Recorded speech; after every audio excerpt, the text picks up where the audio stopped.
A very good afternoon, ninth class. Our today's lecture is about valency. So valency हमने पीछे अपने lectures में भी थोड़ा थोड़ा डिस्कस किया था, बट अभी हम इसे डिटेल स्टडी करेंगे, डिटेल इसके बारे में जानेंगे.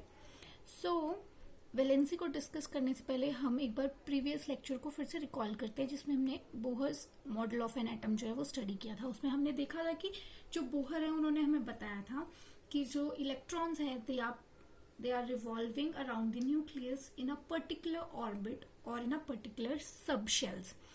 ये चीज उन्होंने हमें क्लियर कर दी थी.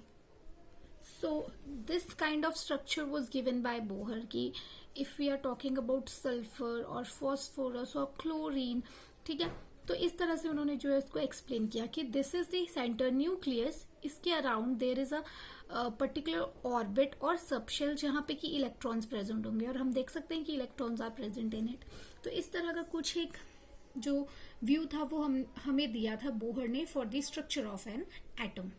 Now why we are discussing about structure of atom before valency? Because valency जो है वो थोड़ा बहुत कहीं ना कहीं इस स्ट्रक्चर से काफी ज्यादा रिलेट करता है. अगर हमें स्ट्रक्चर के बारे में पता होगा तो हम valency को इजीली अंडरस्टैंड कर पाएंगे. So to continue this topic, let's first discuss the definition. So here you know that the electron present in the outermost shell, हमें ये चीज पता चल गई कि इलेक्ट्रॉन आउटरमोस्ट शेल में मतलब कि शेल में प्रेजेंट होते हैं, but the electron that are present in the outermost shell of the atom that is known as valence electron, यानी कि सबसे बाहर वाली शेल में जो इलेक्ट्रॉन प्रेजेंट होंगे उनको हम वैलेंस इलेक्ट्रॉन कहेंगे. ठीक है.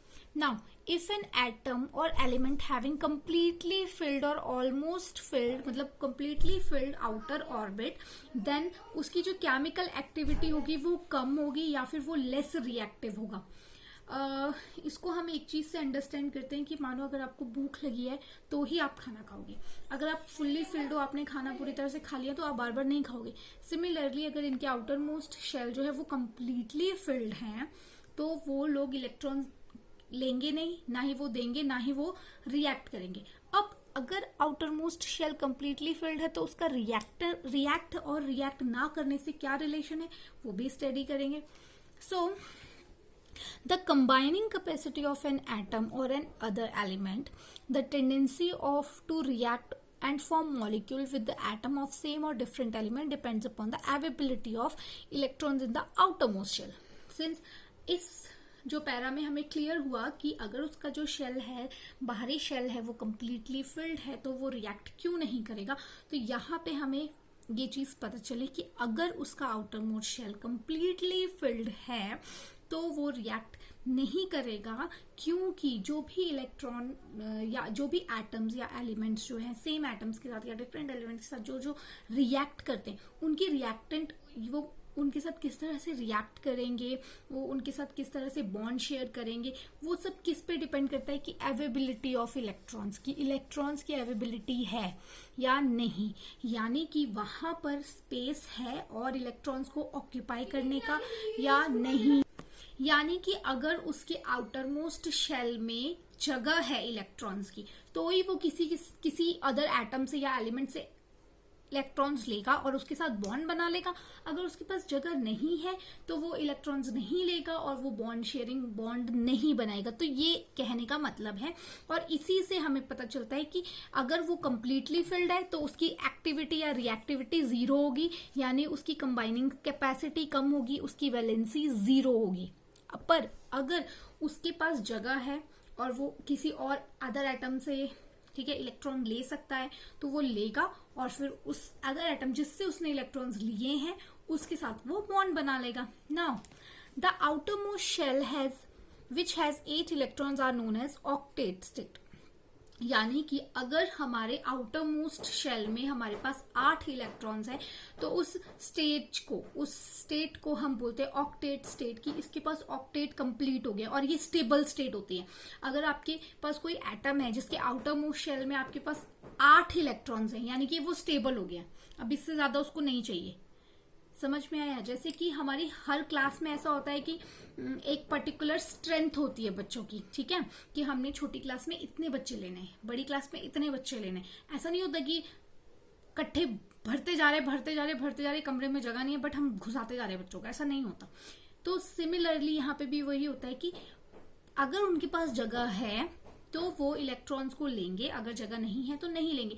और मैक्सिमम नंबर ऑफ इलेक्ट्रॉन जो कि आउटर मोस्ट शेल में आ सकते हैं वो है 8 इलेक्ट्रॉन, दैट्स इट। और उस जो स्टेज है उसको हम बोलते हैं ऑक्टेट स्टेज, ठीक है। तो अब सारे आइटम्स क्या करते हैं, सारे आइटम्स का मेन, सबका क्या होता है, सारे आइटम्स का मेन चीज होती है कि वो स्टेबल हो जाए, ठीक है, स्टेबल हो जाए, वो अपना ऑक्टेट कंप्लीट कर ले। तो इस चीज के लिए एटम्स क्या करते हैं, रिएक्ट करते हैं अदर सब्सटेंसेस के साथ, अदर एटम्स के साथ, ताकि वो ऑक्टेट जो स्टेट है उसको अचीव कर पाए, ठीक है। अब जरूरी तो नहीं है हर किसी के पास जो है सब 8 इलेक्ट्रॉन होंगे उसके आउटर मोस्ट शेल में, नहीं हो सकता ऐसा। तो क्या होता है कि इसीलिए एटम्स क्या करते हैं, उस 8 इलेक्ट्रॉन स्टेज को पाने के लिए वो किसी और एटम के साथ जो रिएक्ट करते हैं, अपनी स्टेट कंप्लीट करते हैं और स्टेबल हो जाते हैं, रिलैक्स हो जाते हैं, ठीक है।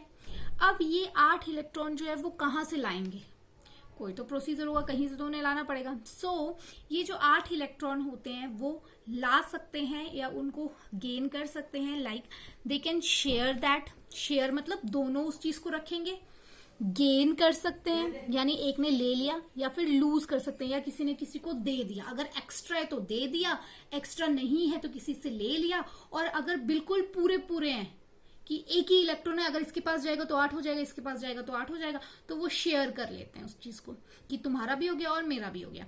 तो या तो कैसे कैसे वो अपनी ऑक्टेव कंप्लीट कर सकते हैं, या तो शेयर करके, या वो गेन कर ले ही ले किसी से, या अपना इलेक्ट्रॉन किसी को लूज कर दे। किसी के पास मान लो 9 है, ठीक है, 9 इलेक्ट्रॉन्स हैं, तो उसके लिए एक इलेक्ट्रॉन लूज करना इजी है कि एक दे दिया और 8 हो जाएंगे मेरे पास, ठीक है, तो वो लूज कर देगा।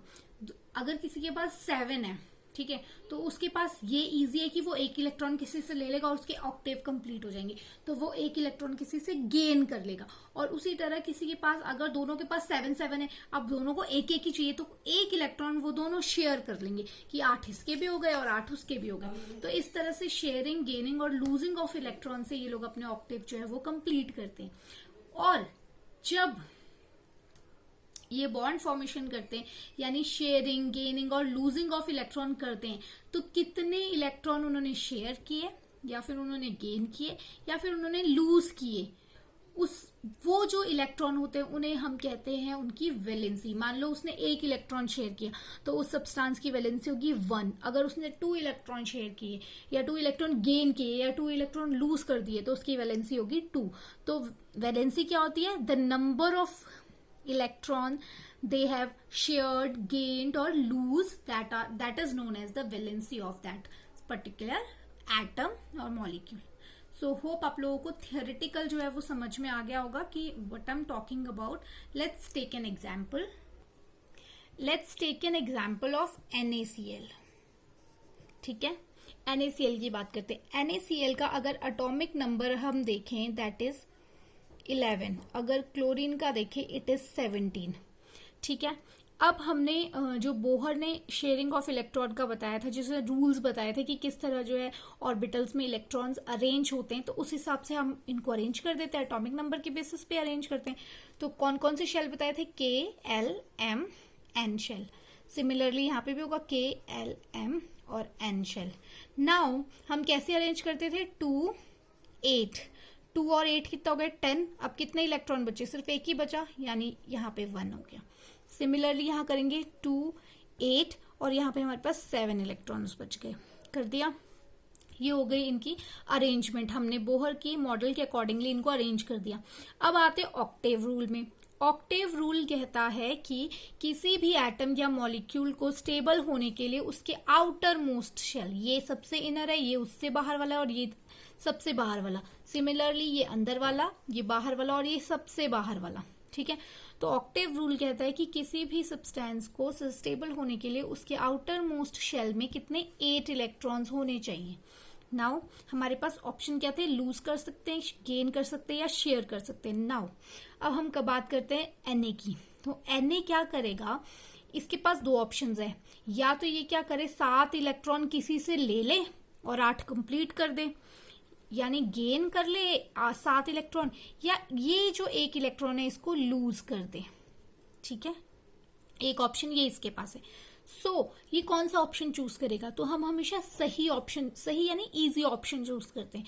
यानी 7 इलेक्ट्रॉन को अगर ये गेन करेगा तो 7 इलेक्ट्रॉन को गेन करने की इसके पास जगह भी होनी चाहिए, उन 7 इलेक्ट्रॉन्स को रखने की जगह भी होनी चाहिए। ठीक है, तो वो तो नहीं हो पाएगा। तो इजी क्या है? इजी है कि एक इलेक्ट्रॉन लूज कर दिया जाए। तो ये क्या करेगा? एक इलेक्ट्रॉन लूज कर देगा। ठीक है, एक इलेक्ट्रॉन इसने दे दिया, लूज कर दिया। और सिंस अब आपको पता है कि इलेक्ट्रॉन और प्रोटॉन जो होते हैं वो इक्वल होते हैं। इलेक्ट्रॉन, नंबर ऑफ इलेक्ट्रॉन जो होता है वो हमेशा इक्वल होता है नंबर ऑफ प्रोटॉन के, that is equals to atomic number, that is equals to 11।